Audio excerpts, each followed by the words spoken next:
얘기를 이제 오늘 같이 읽게 되는데요. 지금 읽은 열왕기상 18장 21절 말씀, 그다음에 이제 26절 말씀이 저에게는 아주 중요하다고 생각해서 이렇게 이제 읽게 됩니다. 이제 중간에 설교 메시지 예, 이제 나오게 되는데 그때 한번 다시 말씀드리도록 하겠습니다. 자, 오늘은 엘리야 선지자와 아합 왕 이야기를 또 같이 나눠보도록 하겠습니다. 아주 많이 들어본 이야기고 우리가 너무 잘 알고 있는 이야기이기도 합니다.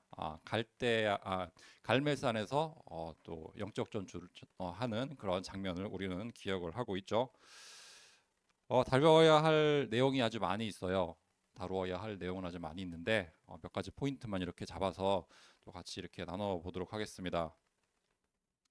저번 주에 우리가 솔로몬의 죄악과 그 결과로 이스라엘이 남북으로 분열되는 그런 우리 역사를 우리가 함께 묵상을 해봤습니다. 그리고 북쪽 왕국, 그러니까 북이스라엘이라고 그러죠. 첫 번째 왕 여로보암이 처음부터 저질렀던 죄악도 우리가 함께 확인해 보았습니다. 금송아지를 세우고 하나님의 율법에 어긋나는 그런 예배를, 다른 예배를 드렸던 우리 여로보암 왕을 우리가 함께 묵상을 해 보았습니다. 자, 그래서 오늘은 그 여로보암 왕, 첫 번째 왕 이후로 또 세워진 왕 중에 하나 아합 왕 이야기를 하게 됩니다. 그래서 몇몇 왕들을 건너뛰고 일곱 번째 왕이 이제 아합 왕이 됩니다. 이 당시는 북이스라엘, 남유다로 나눠져 있죠. 그래서 남유다 얘기는 다음 시간에 하게 될 거고 오늘은 북쪽의 이스라엘 세워졌던 일곱째 왕 아합 왕 이야기를 같이 보도록 하겠습니다. 그리고 또 아하박 하면 나오는 또 엘리야 선지자 우리 또 같이 묵상을 해 보도록 하겠습니다. 이 선지자가 세워졌고 아합 왕이 저질렀던 그 악행을 얼마나 심한 악을 저질렀는지 보게 하고 또 그 악에서 돌이키도록 그렇게 하나님의 말씀을 전했던 선지자가 엘리야 선지자가 되겠습니다. 자, 열왕기를 썼던 열왕기 기자는 아합을 최악의 왕으로 그렇게 기록을 하고 있어요. 그래서 우리가 열왕기상 16장 30절에 보면 이렇게 말씀을 하고 있습니다. 오므리의 아들 아합이 그의 이전의 모든 사람보다 여호와 보시기에 악을 더욱 행하여. 자, 그리고 33절에 보면 이렇게 또 말씀을 하고 있습니다. 또 아세라상을 만들었으니 그는 그 이전에 이스라엘의 모든 왕보다 심히 이스라엘 하나님 여호와를 노하시게 하였더라. 그래서 아합에게는 이렇게 악한 왕으로, 최악의 왕으로 불릴 만한 그러한 충분한 이유가 있었어요. 그래서 보면 우선 자기 아내를 골랐는데 이방 여인을 아내로 고르게 됩니다. 그래서 그 이름도 유명한 이세벨을 자기 아내로 삼게 되죠. 그리고 이세벨이 섬기던 바알 신을 기리기 위해서 제단을 세워주기도 합니다. 나중에는 이제 아합 왕 자신도 바알 신을 섬기게 되죠. 하나님도 섬기고 바알 신도 섬기는 그런 일을 저지르게 되죠. 자, 바알 신을 독실하게 섬기게 된 바알 왕이 바알 신을 위해서 그 신전도 만들어 주게 됩니다. 처음엔 제단을 쌓아줬지만 이제 신전까지 만드는 지경에 이르게 되죠. 그리고 한 나라의 왕이 잘못 세워져서, 그러니까 아합 왕이 세워져서 그 이스라엘 백성들이 그 왕을 따라 우상을 섬기는 그러한 장면을 보게 됩니다. 하지만 하나님은 자기 백성들이 그들의 죄에서 머물러 있기를 원하지 않으십니다. 그래서 이스라엘 역사에서 가장 중요한 테마 중에 하나가 이스라엘 백성들은 하나님을 떠나고 죄를 짓게 되지만 하나님은 그럼에도 불구하고 이스라엘 백성들을 포기하지 않으세요. 또 찾아오시고 또 찾아오시고 다시 한번 또 하나님 앞으로 되돌이기를 바라시면서 계속 하나님이 이스라엘 백성들을 구원해 주시는 모습을 우리는 보게 됩니다. 하나님은 자기 백성이 죄 가운데 그러니까 내 죄 가운데 있는 것을 즐거워하지 않으십니다. 우리는 이미 아담과 하와의 이야기에서도 이 주제를 살펴보았죠. 아담과 하와 때에도 하나님은 그들이 죄 가운데서 멸망하는 것을 기뻐하지 않으셨습니다. 그리고 노아 시절에도 하나님이 그렇게 하셨습니다. 죄악이 관영해서 모든 인류가 멸망할 위기에 처했지만 노아의 가족들 8명을 통해서 또 인류를 구원해 주십니다. 또 애굽의 포로로 잡혀갔을 때 그 애굽에서 영원히 포로 생활을 하다가 멸망할 수도 있었지만 하나님이 모세를 보내서 그 애굽 어, 노예 생활을 하고 있던 이스라엘 백성들을 또 밖으로 끌어내 주셨죠. 자, 이스라엘이 망하는 것을 하나님이 그냥 놔두지 아니하십니다. 자, 하나님은 선지자 엘리야를 통해서 이스라엘이 자기들의 죄를 보게 하셨습니다. 지금 너희들이 저지르고 있는 죄가 얼마나 크고 엄청난 죄인지 엘리야 선지자를 통해서 보게 하십니다. 그리고 죄에서 돌이키고 하나님에게 돌아오라고 그렇게 경고의 말씀을 전해 주십니다. 그리고 회개를 촉구하시죠. 그래서 엘리야는 아합에게 갑니다. 그리고 3년 동안 비가 내리지 않을 것이라는 하나님의 예언을 선포합니다. 이 가뭄은 이스라엘의 죄에 대한 하나님의 심판입니다. 죄를 졌기 때문에 거기에 상응하는 벌을 받아야겠죠. 자, 3년 반의 가뭄 동안 하나님이 비를 내리지 아니하십니다. 그리고 3년 반이 지나고 하나님이 비를 내리시고 그 땅에서 언약의 저주가 거두어지게 됩니다. 죄를 지은 이스라엘은 벌을 받았지만 신실한 하나님은 언약을 지켜주셨어요. 그러니까 하나님의 심판을 내려서 3년 반 동안 기근이 임했지만 결국에 그 기간이 심판의 기간이 지나고 다시 하나님이 구원의 역사를 보여주시고 있습니다. 자, 그래서 엘리야 이야기는 하나님의 심판과 자비, 그러니까 하나님의 심판과 사랑을 동시에 보여주고 있어요. 하나님은 공의의 하나님인 동시에 사랑의 하나님이 되십니다. 그래서 갈멜산에서 하나님이 제단에 심판의 불을 내려 주시죠. 하지만 그 불로 거기 있던 이스라엘 백성들이 죽은 게 아니죠. 공의의 심판을 보고 백성들이 예배의 자리로 나오기를 하나님은 원하셨습니다. 하나님이 제단을 불로 사르시고 그 불을 보고 이스라엘 백성들이 회개를 하고 하나님 앞으로 나아가게 됩니다. 이스라엘이 멸망당하기를 하나님은 기뻐하지 않으셨기 때문에 이러한 역사를 계속 반복해서 보여주고 계십니다. 자, 그래서 열왕기상 17장부터 19장을 주의 깊게 읽어보면 타락한 이스라엘의 인생과 그 다음에 갈 길 몰라서 헤매고 있는 그 이스라엘 백성들의 모습을 보게 됩니다. 또한 동시에 하나님의 주권적인 사랑도 주권적인 역사도 우리가 확인을 할 수 있어요. 자, 창조주 되신 하나님은 세상 만물을 여전히 다스리고 계십니다. 하나님은 이 세상을 창조하셨을 뿐만 아니라 이 세상을 지금도 운행하고 계세요. 그래서 모든 것이 다 하나님의 통치 아래에 있습니다. 풀 한 포기도 어떠한 생명 하나도 하나님의 통치를 벗어나서 혼자 존재할 수 있는 그러한 생명체는 없습니다. 창조주가 되시고 만왕의 왕 되시는 하나님이 우리에게 언약의 하나님이 되어 주십니다. 창조도 되시고 지금 이 세상을 통치하고 계신 이 하나님이 우리에게 언약을 주셨고 그 언약대로 우리에게 성취를 해 주세요. 자, 그래서 오늘 엘리야 선지자와 아합 왕 이야기를 통해서 우리가 타락한 인생과 하나님의 구원의 역사를 다시 한번 확인해 보는 시간을 갖도록 하겠습니다. 자, 첫 번째가 이스라엘의 최악의 지도자 아합에 대해서 말씀을 드리겠습니다. 아까도 잠깐 말씀드렸지만 여로보암 왕, 그러니까 북이스라엘의 첫 번째 왕 여로보암 왕부터 아합 시대까지 북쪽 이스라엘 그 왕국에는 7명의 왕이 세워졌어요. 이와는 대조적으로 상대적으로 좀 덜 타락했던 남유다의 그 왕국에는 같은 기간 동안 3명의 왕이 다스리게 됩니다. 아합은 북쪽 이스라엘 왕국에서 7번째 왕이고 총 22년간 이스라엘을 다스린 왕이었습니다. 자, 아합이라는 이름 자체가 악한 왕의 대명사로 성경에서는 그렇게 사용이 되고 있어요.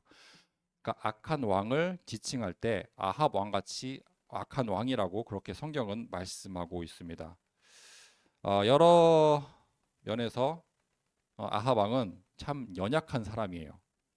그리고 어리석은 사람입니다. 그리고 자기 안에 이세벨의 생각에 완전히 휘둘림을 받는 그런 인물입니다.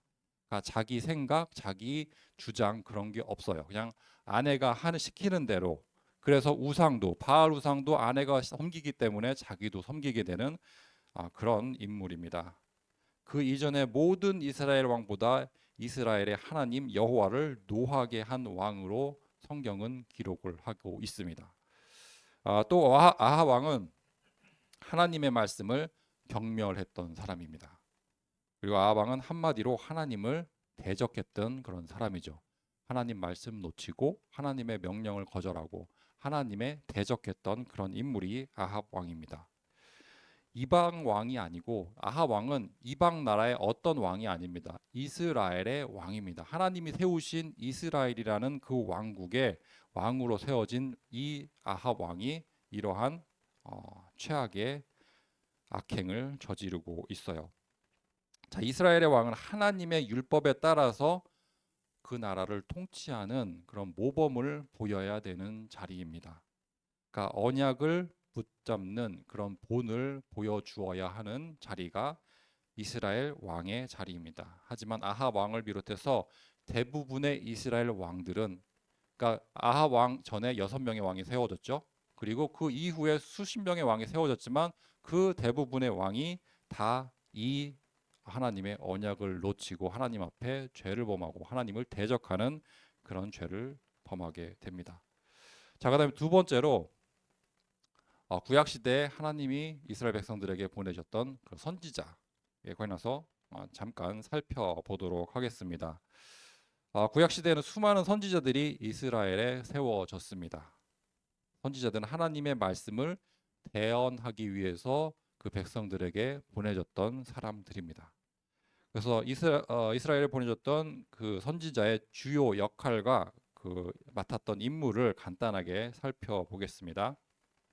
자, 하나님의 메시지를 전달하는 역할을 선지자들은 하게 되죠. 그러니까 선지자는 자신의 생각이 아니라 여호와께서 이같이 말씀하시느니라 이렇게 시작을 합니다. 어느 순간에든 누구에든 가면 이 말씀은 여호와께서 나한테 주신 말씀이다. 이런 권위를 가지고 하나님의 말씀을 전했던 그런 사람들입니다. 자, 그리고 두 번째로 언약의 파수꾼으로 그런 역할을 하게 됐던 인물들이 선지자들입니다. 그러니까 이스라엘 백성들이 언약을 놓치고 방황하고 있을 때 죄에서 돌이키고 하나님께 나아가라고 심판을 경고했던 그런 역할을 했던 사람들이 선지자들입니다. 그러니까 이스라엘 백성들이 우상 숭배를 하거나 불의한 일을 행하거나 아니면 말씀에 불순종했을 때 하나님 언약의 파수꾼으로 선지자들이 이스라엘 백성들에게 세워지게 됩니다. 자, 그런가 하면 구원의 소망도 전달하는 역할을 이 선지자들이 하게 됩니다. 그러니까 하나님의 말씀을 전하고 하나님의 심판을 경고하기도 했지만 또 하나님이 언젠가는 너희들을 구원해 주실 거라는 그런 구원에 대한 소망도 전달을 하게 됩니다.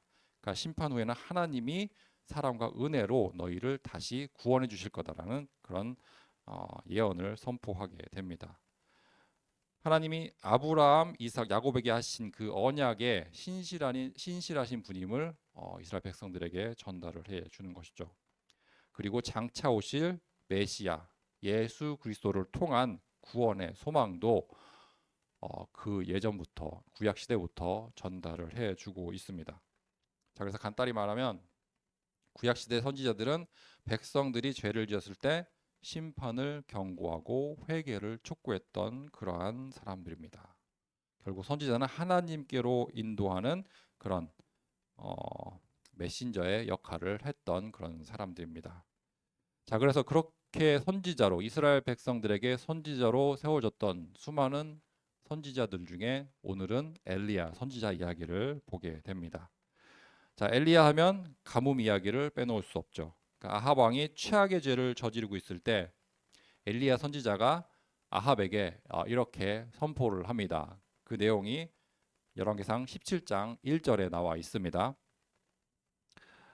엘리야가 아합 왕 앞에 나아가서 이렇게 얘기를 합니다. 길리앗에 우거하는 자 중에 디셋 사람 엘리야가 아합에게 말하되 내가 섬기는 이스라엘의 하나님 여호와께서 살아계심을 두고 맹세하노니. 그러니까 선지자들은 항상 이렇게 말씀을 시작해요. 내 생각이 아니고 하나님이 나를 통해서 하신 말씀이다. 내 말이 없으면 수년 동안 비도 이슬도 있지 아니하리라 하니라. 그러니까 하나님이 엘리야 선지자에게 주신 말씀을 이렇게 전달을 해 주고 있어요. 그리고 이 말씀대로 실제로 3년 6개월 동안 하늘이 닫히고 비 한 방울 내리지 않는 그런 시간을 이스라엘 백성들이 경험하게 됩니다. 이스라엘이 저지른 죄에 대한 심판을 지금 받고 있습니다. 풍요의 신 바알을 섬기고 있던 이스라엘 백성들에게 하나님이 심판을 내리고 있어요. 바알의 신은 풍요의 신입니다. 농사의 신이고 그 당시 농사를 짓고 살았던 이스라엘 백성들에게 비가 없으면 농사가 망하고 자기들은 굶어 죽게 돼요. 그래서 너희들이 섬기고 있는 바알 신이 지금 3년 6개월 동안 비 한 방울 내리지 못하고 있지 않느냐. 너희들이 섬기는 신이 참 신이냐 물어보고 있는 거죠. 그래서 바알이 참 신이 아니라는 그 사실을 하나님이 보여주시기 위해서 3년 반 동안 비 한 방울도 허락하지 않으십니다. 바알도 이 상황을 어떻게 할 수 없었겠죠. 바알은 참신이 아니었기 때문입니다. 자, 이 3년 반 동안의 가뭄 끝에 갈멜산에 모든 백성들이 모이게 됩니다. 그리고 그 자리에 엘리야 선지자와 그다음에 거짓 선지자들이 한 자리에 모이게 되죠. 자, 우리가 잘 알고 있는 갈멜산에서의 그 영적 전투가 시작이 됩니다. 그런데 오늘은 그 영적 전투하는 그 장면을 묘사하기보다는 엘리야의 말에 주목을 하기를 원합니다. 백성들은 하나님을 알았지만 풍요의 신 바알에 대한 희망도 놓지 않았습니다. 그런 백성들에게 엘리야가 이렇게 외치고 있습니다. 우리가 지금 방금 읽었던 18장 21절 말씀입니다. 엘리야가 모든 백성에게 가까이 나아가 이르되 너희가 어느 때까지 둘 사이에서 머뭇머뭇하려느냐. 여호와가 만일 하나님이면 그를 따르고 바알이 만일 하나님이면 그를 따를지니라 하니 백성이 말 한마디도 대답하지 아니하는지라. 여기서 단어 하나를 우리가 주목해서 봐야 하겠습니다. 머뭇머뭇하다라는 그런 단어가 있어요. 제가 나중을 위해서 한글로는 이렇게 씁니다. 파사흐. 그리고 히브리어는 이렇게 써요. 뭐 영어 비슷하게 보이기도 해요. NOE 뭐 이렇게 이를 뒤집어 놓은 것처럼 보이게 하는데 이게 파사흐라고 읽어요. 자, 이 단어의 본래 의미는 쩔뚝거리다라는 뜻이 있어요. 사람들이 다리가 불편해서 쩔뚝쩔뚝거리는 거를 파사흐라고 이렇게 부르고 있습니다. 그러니까 제대로 걷지 못하고 한쪽 다리가 불편해서 절뚝거리는 그런 모습을 묘사를 합니다. 그런데 이 똑같은 단어가 26절에도 사용이 됩니다. 우리 한번 26절 같이 읽어볼까요? 26절입니다. 그들이 받은 송아지를 가져다가 잡고 아침부터 낮까지 바알의 이름을 불러 이르되 바알이여 우리에게 응답하소서 하나 아무 소리도 없고 아무 응답하는 자도 없으므로 그들이 그 쌓은 제단 주위에서 뛰놀더라. 자, 제가 이 26절에 똑같은 단어가 쓰였다고 했어요. 어떤 단어가 똑같은 단어일지 혹시 생각하실 수 있을까요?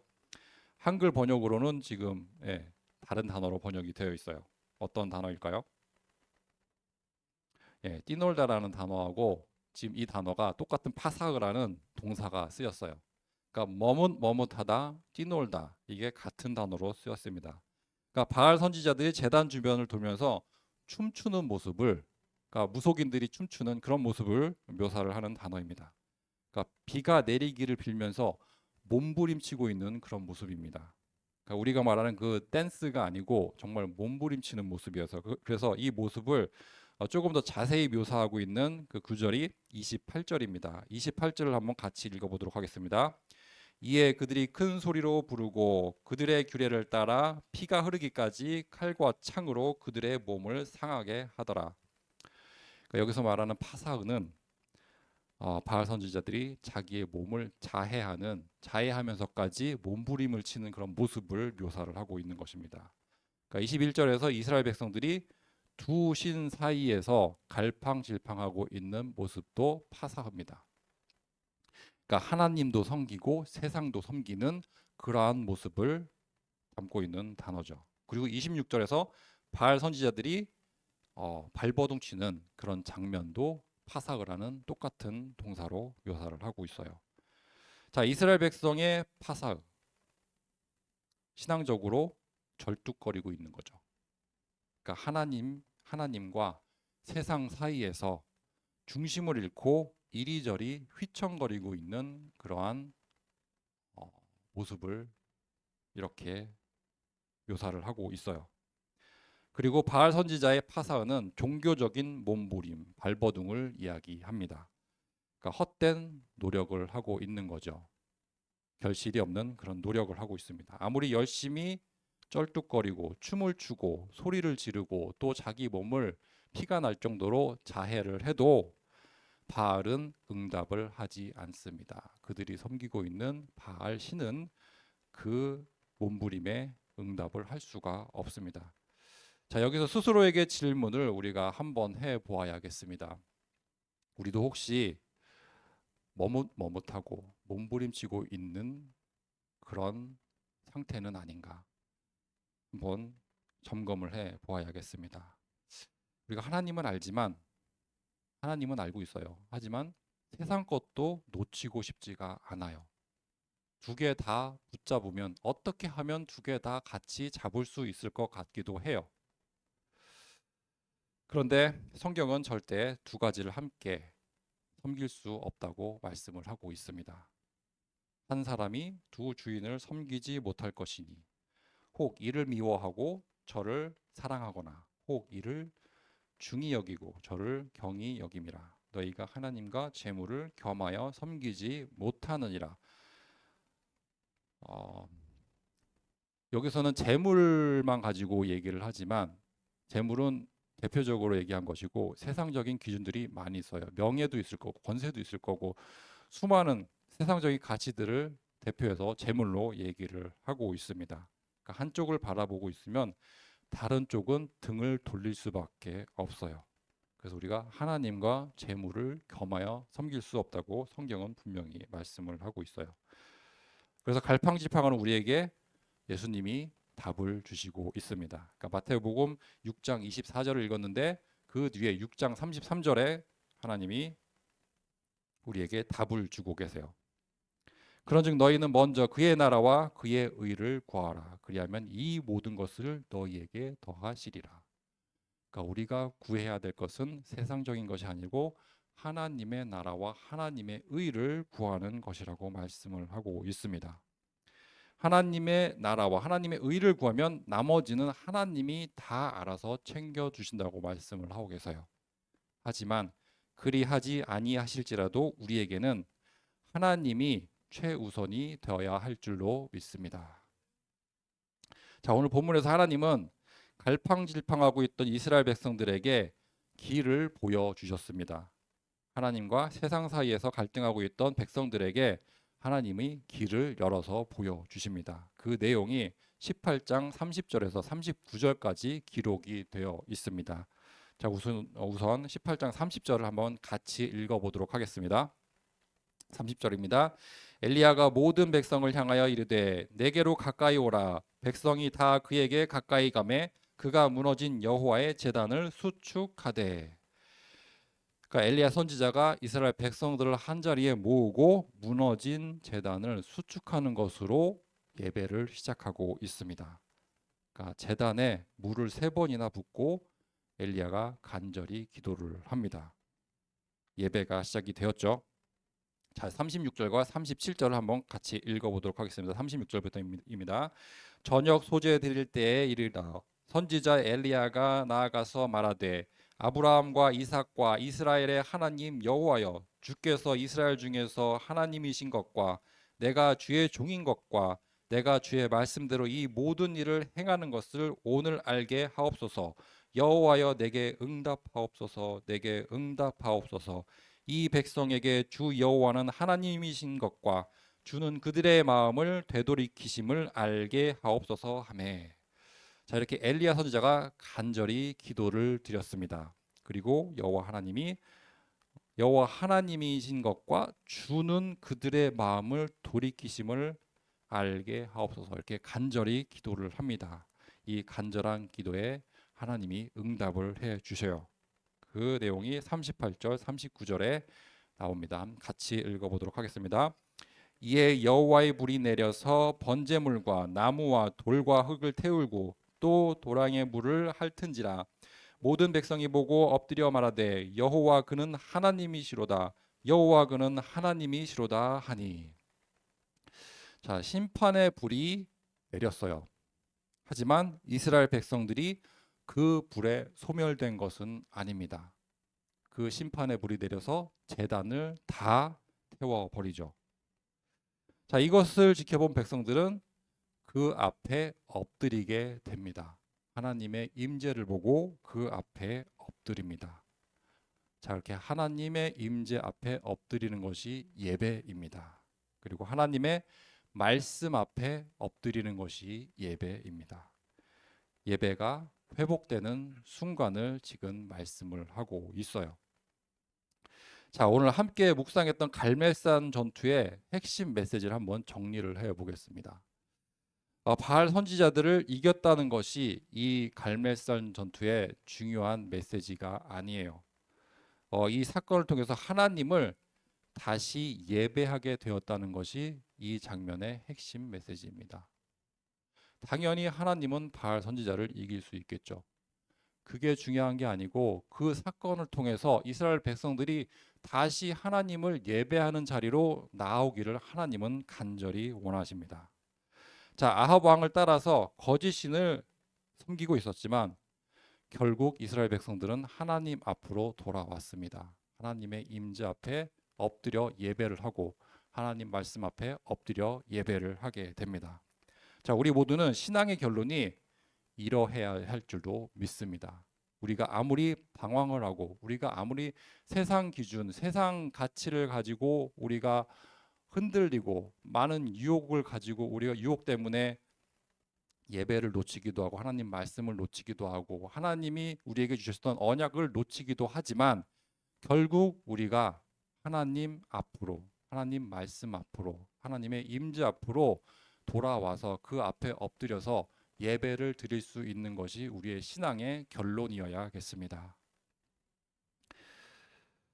자, 우리가 죄인이지만 하나님 앞에 나아가서 예배할 수 있는 분명한 이유가 있습니다.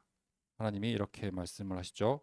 우리가 아직 죄인이었을 때에 그리스도께서 우리를 위하여 죽으심으로 하나님께서 우리에 대한 자기의 사랑을 확증하셨다고 말씀을 하고 계십니다. 로마서 5장 8절 말씀입니다. 자, 십자가 위의 공로로 우리의 모든 방황이 끝났을 줄로 믿습니다. 이제 우리는 더 이상 두려워하며 쩔뚝쩔뚝 갈팡질팡할 필요가 없습니다. 왜냐하면 사망과 저주가 이미 다 유월되었기 때문이죠. 예수님이 우리가 받을 그 모든 저주를 대신 받아 주셨습니다. 그리고 우리가 지은 죄를 그 죄에 대한 죄값을 예수님이 십자가 위에서 모두 다 해결해 주셨습니다. 자, 그다음에 두 번째로 하나님의 은혜로 구원을 받았기 때문에 우리가 더 이상 절뚝거리거나 머물거릴 필요가 없습니다. 아무리 몸부림을 친다고 우리가 구원을 받아낼 수가 없어요. 우리의 노력이나 우리의 공로로 구원을 우리가 얻어낼 수는 없습니다. 너희가 어느 때까지 둘 사이에서 머뭇머뭇하겠느냐? 다시 한번 스스로에게 질문해 보시기 바랍니다. 자, 우리 모두 코람데오의 신앙이 회복되는 그런 축복 누리시기를 축원드리겠습니다. 기도하겠습니다. 사랑과 은혜가 풍성하신 하나님 아버지, 오늘도 말씀 묵상과 기도로 한 주를 마무리하게 하심을 감사합니다. 우리의 마음이 세상과 하나님 사이에서 머뭇거릴 때마다 하나님이 우리를 붙잡아 주시고 엘리야 시대의 이스라엘처럼 무너진 제단을 다시 세우게 하시고 오직 여호와만이 하나님 되심을 고백하게 하옵소서. 세상의 발과 같은 그 유혹 앞에 흔들리지 않게 하시고 십자가에서 이미 끝내신 구원에 대한 감사와 감격이 회복되게 하옵소서. 우리의 방황과 이 머뭇거림이 그리스도의 십자가에서 끝나게 하시고 이제는 예배와 순종으로 주님만 바라보며 언약의 여정을 가도록 우리를 인도해 주옵소서. 이 모든 말씀 우리 주 예수 그리스도 이름으로 기도드립니다. 아멘.